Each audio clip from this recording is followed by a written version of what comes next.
Wisst ihr eigentlich, dass Flamingos für jeden Fotografen ein Albtraum sind? Kein Witz, auch wenn sie nur rosa sind und rumstehen, aber genau das ist das Problem. Heute reden wir über die Flamingos. Klingt simpel, ist es aber nicht. Warum? Das erkläre ich euch jetzt. Hallo zusammen, ich bin Christoph Bittenbinder, Naturfotograf hier in Spanien, spezialisiert auf Vogelfotografie. Jetzt erkläre ich euch mal, warum das eine wirkliche Herausforderung ist, Flamingos zu fotografieren. Der erste Punkt ist, das sind einfach Tiere, die stehen immer ziemlich statisch. Was bedeutet, dass man wirklich lang warten muss, um da mal irgendwelche Bewegungen reinzukriegen. Es kann zwar schön aussehen, wenn die wirklich da, also richtig dastehen mit dem Kopf nach oben, aber das ist der nächste Schritt, weil die meistens den Kopf im Wasser haben. Und es ist einfach kein schönes Foto dann quasi nur von dem Körper mit dem Kopf im Wasser und mit den Füßen. Und das liegt daran, weil die Flamingos, die filtern das Wasser, aber die müssen immer quasi so kopfüber essen, weil die filtern das Wasser quasi so, mit diesem Filter, was sie haben, aber können das nur kopfüber machen. Was bedeutet, man könnte sie zum Beispiel gar nicht aus der Hand füttern, weil das wird nicht gehen. Die müssen immer kopfüber essen. Also haben sie meistens den Kopf im Wasser. Der nächste Schritt ist, die sind immer im Schwarm. Und in dem Schwarm ist es für die ganz einfach dann Alarm zu schlagen. Also das bedeutet, wenn du dich anschleichen willst, das ist keine gute Strategie, weil auch wenn dich 542 Flamingos nicht sehen, 2 Augen sind immer da, die schlagen sofort Alarm, alle sind weg.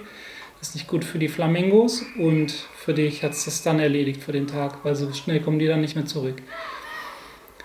Genau, und das ist eine Herausforderung und ich empfehle dir da wirklich schön langsam hinzugehen. Sie werden dich so oder so sehen. Das ist dann nur eine Frage, wie nah die dich quasi ranlassen. Und das ist dann quasi auch die Herausforderung und das Naturerlebnis.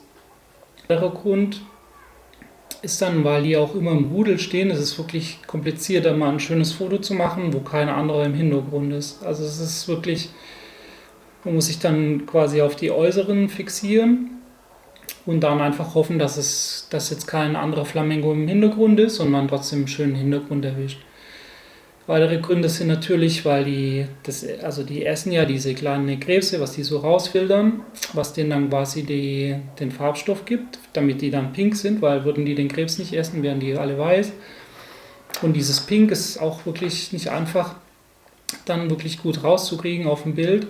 Weil hier in Spanien, also in südlichen Ländern, wo es die Flamingos gibt, aber ich rede jetzt mal von Spanien, es wird wirklich im Sommer von 8, 9 Uhr schon ziemlich hartes Licht und da brauchen wir wirklich eine gute Kameraeinstellung, um dann dieses Pink rauszukriegen. Und der nächste Schritt ist natürlich, dass die immer im Wasser stehen, also es ist schwer, die nicht im Wasser zu kriegen. Es kann vielleicht mal morgens passieren, wenn sie gerade aufstehen, aber meistens sind sie immer an den Futterplätzen, wo die dann quasi den Kopf im Wasser haben und essen. Und klar, durch die Wasserfläche wird halt dieses ganze Licht auch reflektiert, wo dann halt schnell mal so ein Flamingo ausbrennt, weil der auch viel weiß hat. Genau, das sind die Gründe. Und noch weitere persönliche Erfahrungen, die ich mit Flamingos gemacht habe, ist, dass die ganz sensibel auf Farben reagieren. Also es kann wirklich passieren, dass man sich länger nähert und dann wirklich gute Fotos macht und auf einmal kommt irgendein Jogger oder ein Fahrradfahrer mit einer Neonweste und die reagieren ganz, ganz sensibel, also die nehmen sofort Distanz. Und sowas habe ich wirklich noch bei keiner anderen Vogelart gesehen. Also es ist wirklich was Eigenes für die. Was ihr auch nicht machen sollt, ist dann quasi so Fotos liken, wo man so einen Schwarm Flamingos sieht, die dann gerade alle in eine Richtung laufen von oben. Das ist meistens mit Drohnen gemacht, wo dann leider über so einen Schwarm drüber geflogen wird und die dann auch ganz sensibel auf größere Vögel als sich selbst reagieren, weil die einfach denken, das ist irgendein Greifvogel oder irgendeine Gefahr. Was hier dann auch mal passiert ist vor ein paar Jahren, wo einfach ein Privatflugzeug über so ein Delta geflogen ist und da ist dann leider quasi die ganze Brut ist dann in dem Jahr ausgefallen und es ist wirklich ein großer Verlust. Also für mich Flamingos sind wirklich unglaublich schöne Vögel, also das ist, wenn man die muss man einfach live erleben. Weil das ist eine Erfahrung, also ich glaube wirklich, wenn ihr mich fragt, wo ich meine 10 ersten Flamingos gesehen habe, dann, ich kann die alle noch einzeln aufzählen. Das ist, wenn man die dann so in dem Wasser sieht, mit der Farbe in der Natur und die dann hört, die machen ja wie so ein bisschen so ein Gänsegeräusch und das Gruppenverhalten, wie so ein soziales Verhalten die quasi haben und das ist, also die kann man wirklich stundenlang beobachten, das ist wirklich eine was man einfach mal selbst erleben muss. Beste Zeit ist wahrscheinlich im Frühjahr, wenn die dann wirklich diesen Balztanz machen. Also es ist auch was ganz Spezielles, also es ist wirklich typisch für den Flamenco, wo die dann wirklich das ist wie ein Tanz, also so ein synchronischer Tanz, wo die sich dann wirklich alle nebeneinander hinstellen und Flügel aufschlagen und ja, ein Geschrei und laufen nach links und nach rechts und es ist wirklich, also das muss man mal gesehen haben, man muss wirklich live dabei gewesen sein.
So, wenn ihr Lust habt, mehr zu erfahren über Spaniens Vogelwelt, dann lasst ein Like da und abonniert den Kanal. Unten in der Beschreibung findet ihr meine Webseite und meinen Kontakt. Bis dann!